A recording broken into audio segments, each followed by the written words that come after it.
You ever notice how the German trains are always on time? Like, painfully on time. You show up 30 seconds late, and that sleek metal tube's already gone, slicing through the mist like it's personally offended you tried to delay it. And you stand there thinking, how? How do they do that?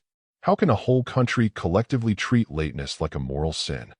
Meanwhile, you and I hit snooze like it's an Olympic sport. We promise 5 more minutes, and somehow those 5 minutes turn into a full-on Netflix episode, a scroll session, a crisis of identity. And suddenly, we're the ones running for a bus that's already disappearing. But here's the crazy part. It's not about trains, or clocks, or even being German. It's about respect. Time is the only currency you can earn back, but most people spend it like monopoly money. In Germany, being on time isn't just efficient. It's moral. If you show up late to a meeting, it's like saying your time doesn't matter. And in a culture built on precision, on engineering, on systems that work, that's blasphemy. Now, before you roll your eyes and say, okay, we get it. Germans are robots. Let me tell you about Elon Musk's visit to Berlin. Back in 2021, he showed up late to a meeting with the Brandenburg governor. They smiled for the cameras, sure. But behind the scenes, the officials were annoyed. Not because he was rude, but because lateness disrupts the machine. That's the point. When one part is off, everything's off. You ever been that person who's 5 minutes late to a group project? Everyone's waiting, pretending it's fine, but they've already lost trust in you. You've told them, without saying a word, that your chaos comes first. See, punctuality isn't about the clock. It's about control. When you're late, you're saying, the world runs on my schedule. When you're on time, you're saying, I respect myself enough to show up ready. And let's be real, most people don't have a time problem. They have a dopamine problem. You're not late because your calendar app sucks. You're late because scrolling TikTok gives you a micro hit of dopamine. And getting up early gives you nothing but silence and guilt. And your brain's like, let's stay in bed. Let's stay comfortable. Comfort's the new addiction. There's this study from the University of Chicago. They found that people underestimate how much future regret they'll feel about wasted time. You think, I'll just be late today. But what you're really saying is, my future self can deal with the fallout. Imagine if Germans thought that way. Their trains would be chaos. Factories would miss deadlines. The precision that built BMWs and Leica cameras? Gone. But here's what they understand that most people don't. Every minute you're late is a crack in your identity. You're teaching your brain you can't trust yourself. And once you lose that trust, motivation dies. You stop believing your own promises. Let's talk psychology. Humans are wired for consistency. Once you see yourself as someone reliable, your behavior aligns automatically. But the reverse is also true. If you keep breaking micro-promises, I'll wake up at 7. I'll hit the gym. I'll call my mom. And then you don't. Your brain quietly labels you unreliable. And every future goal feels heavier because deep down, you don't believe you'll follow through. That's why Germans don't say, I'll try to be on time. They are on time because they've made it who they are.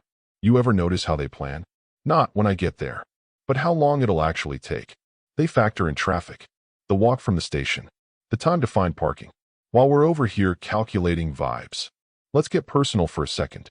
There was this one time I was late to a job interview. 10 minutes late. Traffic, GPS, whatever excuse I threw at it, it didn't matter. When I walked in, the interviewer smiled politely, but didn't look up from her papers. And she said, if you can't manage 10 minutes, how will you manage a team? I laughed it off, but that line carved itself into my brain. Because she was right. Time isn't neutral. It's judgmental. It's the one thing always watching how you use it. Now, you might think punctuality is about being boring, rigid, too serious. But being early is a power move. You walk in calm while everyone else is scrambling. You observe, you breathe, you're in control. You're the storm's eye. Meanwhile, lateness, it's stress. It's cortisol. It's running upstairs with your heart pounding and your brain screaming, why do I do this to myself? And then you promise you'll change, until tomorrow morning when your bed wins again. Let's break that loop. Because Germans aren't born punctual. They're trained that way. It starts young. School bells ring on the dot. If you're late, you don't just miss class. You're marked unreliable. There's accountability everywhere. The culture doesn't let you off the hook. You, though? You're living in a world that rewards delay. You post, I'm late LOL, and it gets likes. You call it fashionably late. And people nod, because mediocrity has become the social default. But here's the harsh truth. Being late isn't quirky. It's selfish. You're stealing other people's minutes to protect your comfort. There's a German saying, Pünktlichkeit ist die Höflichkeit der König. Punctuality is the courtesy of kings. It means if you have power, you don't need to flex it by wasting time. You honor others' time because you've mastered your own. And you might be thinking, okay, philosopher, but how do I actually change? Simple. Stop negotiating with yourself. Don't set alarms. Set triggers. Alarm goes off. Move. Don't think. Thinking is the death of discipline. Germans aren't sitting there debating whether to leave now or in 2 minutes. They move. And here's a trick psychologists call pre-commitment. You make it harder to fail than to follow through. Set meetings 15 minutes earlier than you tell yourself. Put your shoes by the door. Pack your bag the night before. That's not obsession, it's strategy. Because punctuality isn't a schedule. It's a self-respect system. When you're early, you're saying, I respect my goals enough not to sabotage them. And if you think you're just not a morning person. Cool story. There are Germans who wake up at 4 a.m. in pitch-black winter darkness to scrape ice off their cars.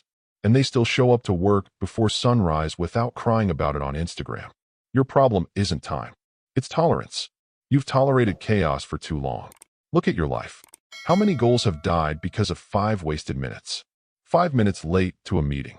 5 minutes late to an opportunity. 5 minutes late to realizing the moment's already gone. That's death by delay. And here's the part no one tells you. The world doesn't punish lateness right away. It punishes it slowly. You lose trust. You lose credibility. You lose the right to be taken seriously. And when that happens, people don't confront you.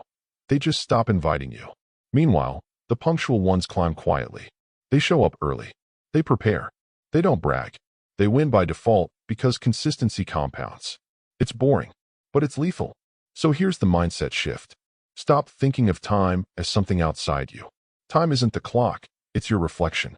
When you're late, it's your character showing up naked.